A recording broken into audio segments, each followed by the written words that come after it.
So we're going to go ahead and get started. So welcome everyone. I am Kathy Woods and I'm here tonight with Jack Ballou. So I'm coming to you from the Smoky Mountains in North Carolina and Jack is coming to you from California. I'm going to keep our introductions brief because we've been doing these now, I guess 3 or 4 times. So hopefully you guys figured out who we are or have checked us out a little bit on our profiles. But Jack is a lifelong student of horsemanship. She is the author of 4 books that help riders enjoy and care for their horses more through physical conditioning. Jack is a national clinician, so she leads clinics in various places as well as her location in California, and is the author again of 4 books. My background is 30 years of yoga teaching, and I am the creator of a program that I call Body Mind Equine that I also teach nationally in the form of clinics, retreats, workshops, and I'm the author of Yoga for Riders. And I hope that everybody's going to get a copy of Yoga for Riders because I'm so passionate about what the book offers. I'm also going to hold Jack's one of her books up too. Hers is 55 Corrective Exercises for Horses. I know these might look kind of backwards to you all on the camera, but you can learn more about those on our websites. So tonight we'll get right to business, I guess. Jack and I have really been enjoying these collaborations on different topics, and we find that our work very much parallels each other. I work mainly with humans, and Jack mainly works with conditioning for horses. But the principles of what we do and the language of what we do really seems to parallel each other. So tonight we thought it would be good to talk about intentions and how to use intentions and the benefit of intentions. So we're calling this Inch Closer to Your Ambitions. It's time to clarify your intentions. So what I'd like to do is lead us in a moment of centering meditation, and then we'll begin with our conversation. So as long as you're not driving your car, I'd like you to take a moment and close your eyes and take a deep cleansing breath. And as you exhale, drop the shoulders down away from the ears. Take several deep cleansing breaths. And permit yourself to come down from thinking and doing and drop into a space of just being and just breathing for just a moment. Just being and just breathing. Feel how good that feels. As a nice counterbalance to all the busy, active, outward time that we spend. Now, from this inward place, I'd like us to set an intention as a group this evening. And let that intention be to have no expectations. To not be attached to how this live event is going to go, but to just be with whatever your experience is, however it unfolds. So just letting go of expectations. Let that be our collective intention tonight. Affirm that to yourself. Take another deep breath. And then slowly allow your eyes to open. And I hope that we're all feeling just a little bit more collected and centered from just that few moments of inward time. So welcome again, everybody. Thank you all for being here. We're going to get started and talk about intentions. So I can tell from a little bit that I know Jack, she seems like a really practical, kind of straightforward person. Jack, is that accurate? I think so, yeah. Yeah. So I think our aim or our intentions here are to keep things real and to keep things straightforward and to give you all simple, practical tools that you can have in your toolbox and use in your personal wellness and in your horsemanship and in your horse training. So we try to keep it simple. And tonight we're going to talk again about intentions. Though intentions are not really a traditional part of yoga practice, as a longtime yoga teacher, I use intentions a lot in my clinics, at my retreats, and in my classes.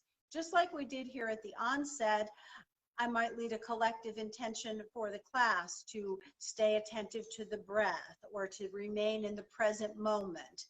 And then sometimes I just lead the students into a quiet moment and allow them to let their own intention come forth.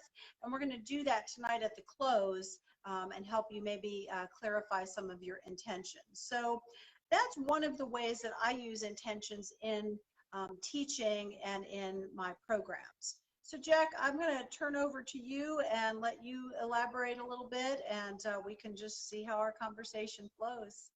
Oh, great. One of the reasons I wanted to talk about this is I think it's pretty easy to assume we all either know what our intentions are on any given day or that we're acting on them. Like many things in life, like we plan to eat well and we plan to live a stress-free life, but as we all know, things skid sideways. And I think it's a lot of times it's the same with intentions. And I know for me, I make my living working in the horse world, so I can only imagine how challenging it is. And as an adult amateur, to stay pretty clear on your intentions. And what I do when I leave the barn every day, if there's something that's really front of mind for me for a particular horse or a couple of horses, I just jot down a couple words. Like I have this notepad on the passenger seat of my car before I leave.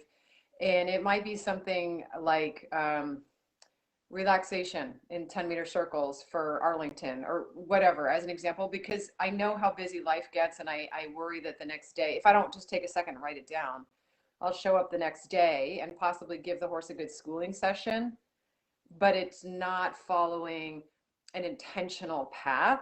And if I just take those extra couple seconds to stay clear on what am I trying to do for this horse, it makes all the difference in the world.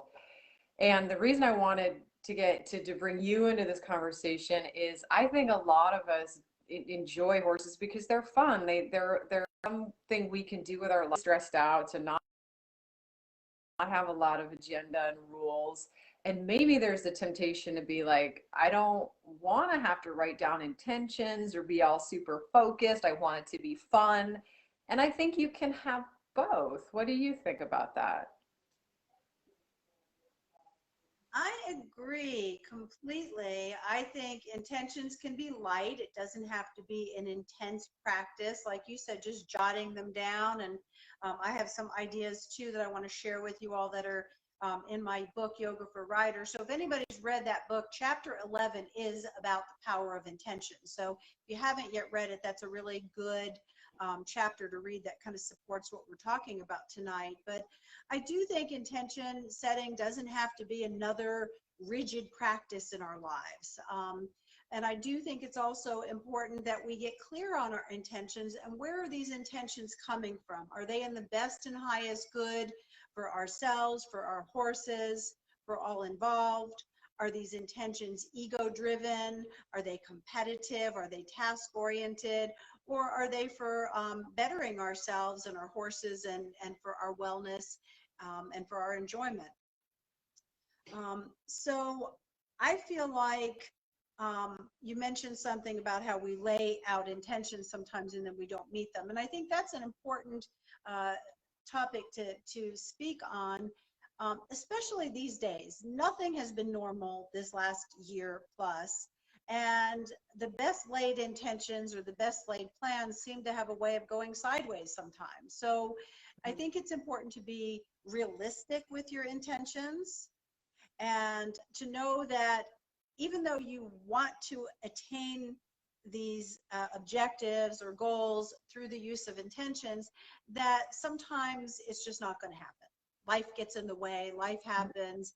And I think it's really important to be gentle with yourself when that happens and to know that you can start again. It's no big deal. You can start over. Every day is an opportunity for a new beginning. So I think that's important, to not beat up on yourself if, okay, I have an intention to meditate every day, or I have an intention to work with my horse 4 times a week. And if you don't meet those, again, to just be gentle with yourself, especially during these times. So I think clarifying our intentions and using them as a tool. You know, Jack and I were discussing, our intentions the same as goals. I don't think so. I look at intentions as kind of a stepping stone to get to your goals, to help you move toward your objectives. So that's more how I would define an intention. How about you, Jack? Um, I would agree with how you're defining intention. And in terms of discussing clarifying intentions, I also wanted to add something that's especially important for me as an instructor. And it's the fact that I was listening to Karen Rolfe speak about this recently. She's a great dressage naturally instructor in Florida. And she made the very simple but important point that many times an instructor is trying to help you and your horse achieve what they think you're trying to achieve. But if you have not clearly told them what you're really after, there can be a lot of frustration for the rider and the horse and the instructor. Everybody gets frustrated. There can be like resentment. And the fact is, I rarely know what it is that my students are trying to get done until they tell me. And if they're not great about telling me because maybe they're embarrassed or they feel like it's too simple or whatever, which is never the case, but if they feel that way and they don't articulate it, then I try to do what I think is appropriate for them and their horse. But I'm just kind of throwing a dart in the dark, until that person tells me, like, for example, I've got a student right now who's really just working on getting her horse to take her seriously when she squeezes her legs and says, "Hey, I want you to go." The little horse tends to go, maybe not. And she really just wants the horse to go when she asks it to go. And that is her intention for this week. And I said, it doesn't matter how pretty it is or sophisticated, it just Right. the horse to go when you want it to go. Before she had Yeah. articulated that was the singular thing that she wanted to put all of her attention on, I was trying to help her do all these other things because I thought that's what she wanted. So there's this really important part about it's your journey, own it, talk to your clinician or your instructor about what your intentions are because we have no idea. We don't. Right. That's a great point, and it's so important, not just in horsemanship but in life, to get clear on our own intentions. Because when we're not clear and we're random, or our intentions again are coming from a fearful place or an ego-oriented place, they're not as supported in my observation and my practice with intentions. And how do we get clearer on our intentions? Well, as a meditator and a yoga person, I'm a big advocate of getting quiet, going within, listening to that inner voice, writing, journaling, talking to others, and getting clear on your intentions, and then to set those intentions. So if you all don't mind, I'm going to read a little bit to you out of my book here. My lighting is kind of dim. Hopefully I can do that. So intentions you can set for yourself for personal goals in your horsemanship and in your wellness. Also, I'd like to tap on intentions can be used as a group activity to set a common mission or a common goal for a riding group, or even in a workplace. But let's talk a little bit about intention. So in my book, I have some samples. So here's what some intentions could look like. I will be fully present around horses, paying attention to my action and the horses. It can be that simple. It can be that simple of an intention. Another intention, I will spend 30 minutes each day with my horse. Simple intention. Jack had mentioned wanting to get the horse to move off of a leg squeeze. I've used that intention similarly as well. If I have a horse that I know is reluctant to cross a bridge, I set the intention that the next time I come to a bridge, I'm going to take a deep breath. I'm going to look in the direction I want to go, and I'm going to set the intention that we're going to move in that direction. And just setting that intention combined with horsemanship and skill really gives you a chance, I believe, for better success. And that also can tie into kind of visualization as well. Don't you think, Jack?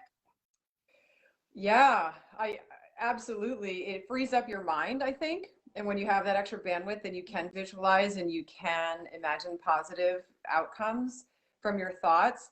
And I love that you gave those simple examples from your book, because I think, and I want viewers to take this away from our talk today, is rather than having this be like a chore, like, oh my God, I got to write in my journal, I got to, set intentions. Oh my God. Right. If anything, I find it is relaxing. It's almost like, I do a lot of long distance endurance racing on foot.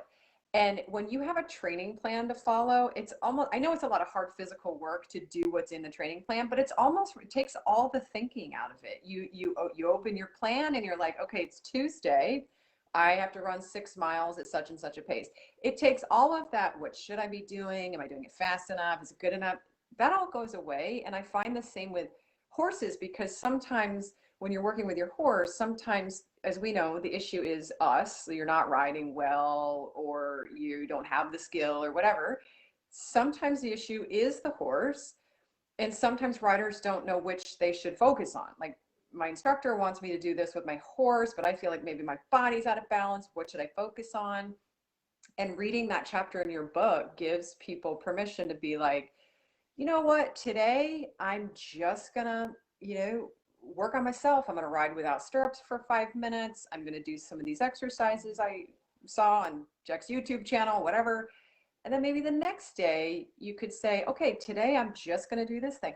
And don't worry about what other people at your barn are, telling you should be doing, or all this extra information you can be inundated with. Just let it be that simple. Like, it's Monday, I'm gonna do whatever. Yeah. And let's be clear and really present with that. For sure. And I like what you said, that, having that plan to me is liberating. It's even like if I'm going to lead a retreat or a program, the more prepared I am, the much less stress I have, because I'm going into it feeling fully prepared. And again, I'll use that analogy of crossing a bridge with the horse.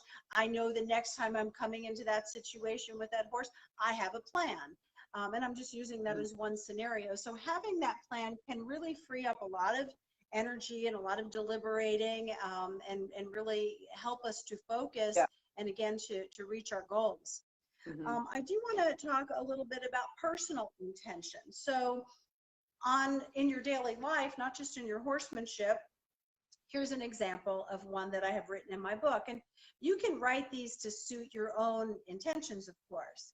This one is a short one. It's, I accept myself and where I am in my life at this time. I move toward my goals, working from where I am with a gracious attitude of acceptance.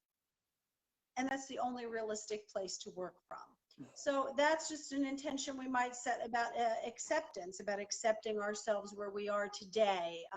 Still aiming toward our goals. We want to improve our diet, we want to improve our fitness, whatever it may be, but working with an attitude of acceptance. So that's a very gentle, easy intention to apply. We can use that in gratitude as well, setting intentions to be more grateful. And I do want to share with you some ways that that intentions can be put together. So Jack mentioned she writes some little notes down, and that's one of my suggestions in the book. You can do sticky notes. You can put them in your barn, on your fridge, on your desk. If you want to be more creative, maybe you can find a picture of your intention, maybe a person doing a yoga pose that you're aspiring to do, or a movement on horseback that you'd like to attain, and having a picture and using that as the intention, maybe even writing on it, and having that around as a visual reminder of your intention. You can journal or use a notebook. Writing your intentions down, I think, is really positive, and using present tense language. I intend to incorporate more gratitude in my life, in that language. Throughout the day, reaffirm your intentions, reread them. They can easily get lost as our day gets busy, so to maybe take some time throughout the day to revisit those intentions again briefly. Share your intentions. Jack was talking about that. Sharing with your clinician, with your instructor, with your yoga teacher, with your fitness trainer, with your life coach. Sharing your intentions really solidifies them. It helps you get clearer on them when you can put them into words and language as well. And again, I talked about collective intentions. I do this sometimes on retreats. Maybe if we're doing a big group ride or something, of setting the intention of being really mindful of spacing of the horses, or being mindful if the energy is changing on the ride. So using intentions individually and collectively, I think is just a valuable tool. And I think toolboxes are what we have. These are just little snippets of things that we can pull out and help us to be more skilled human beings. So that's what I have to say about intentions, and I hope some of those ways of using them resonate with you. Jack, what else would you like to add? I think that's a good place to kind of wrap it up. I would just invite people to, as we do close, to try to name an intention. If your mind's going blank right now, maybe in the next hour, to name one. I know for myself, my intention has been lately to really, in being present with the horses, to really, I'm pretty good about it normally, but as I said, life gets busy. So lately, leading up to this talk, I've had an intention of giving the horses what I feel like they need in terms of prehab before I ride every day. So these are like the corrective exercises that I'm a huge fan of from my book and other places. Yeah.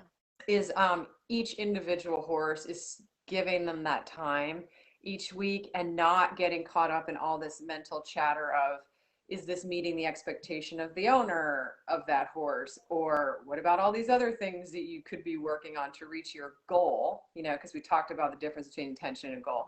And it's just to give myself this week in this manageable, doable chunk of time to say, you know what? Like we talked about freeing up your brain, I'm going to let myself just make this the intention, give these horses' bodies what they need before I ride them every day, give them that 5 or 10 minutes of corrective exercises. And that's been really gratifying to work on. Just invite people to think of an intention here as we wrap up. Yes, I'd like to lead us in a little closing of that in a moment too. And something else that I'd like to add to is our intentions change, and as we change and grow. So it's okay to revisit your intentions. You may set an intention for the next month of or week, even something specific you want to do in your personal wellness, or an exercise you want to do with your horse. And that may be a good intention for a week or two. And then maybe it's time to revisit the intention. So it's, I think, important to give yourself space and permission to let your intentions evolve as you change and grow and have different needs as well. So what I'd like to do, again, as we started, I'm just going to have you all get centered again, as long as you're not sitting on the back of a horse or driving a vehicle. Take a moment to close your eyes. Take a deep breath, and I invite you to go within. And you may need more time than this, but together, let's just take a moment to clear our minds, focus on the breath, and allow your own intention to emerge from more inner knowing rather than from mind. So just be still and quiet for a moment, and just being present to any intention that you feel would be in your best and highest good to set right now.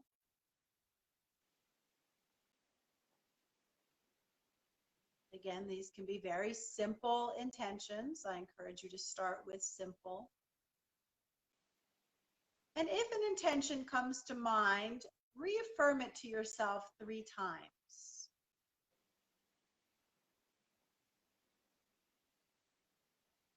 And if nothing comes to mind, don't try to force that to happen. You have plenty of time on your own that you can work with this. And once you've affirmed your intention, take another deep breath and slowly allow your eyes to open. So that's just a little simple way that we can go inward and get clear on our intentions, again, whether they're in horsemanship or wellness. One more thing I'd like to touch on is Jack and I are finding our conversations all kind of interconnect and tie in with some of our previous conversations.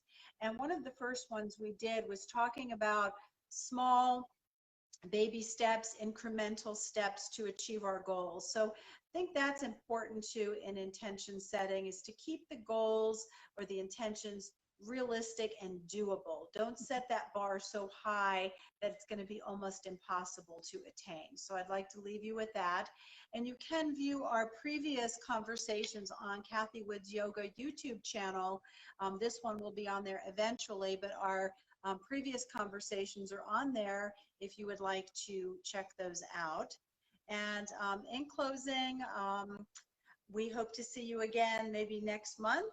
We're enjoying these collaborations, and I hope that you'll get a copy of Yoga for Riders. It's on horseandriderbooks.com. And Jack, is your book available on their site as well? Yep, yep. Great. And I think through Jack's book and my book, you'll find some interesting exercises for the human and for the horse that might help you get clear on some of your intention setting.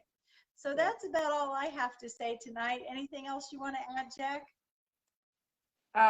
That's it. This was a timely conversation. I think through COVID, we've all, like I say, our horse work sometimes is like this cozy kind of meat and potatoes day in and day out, because many of us have been in that state. So this is a very worthwhile conversation to say, how can we get out of that rut, but be gentle and kind on yourself through that process? So thank you for sharing your words.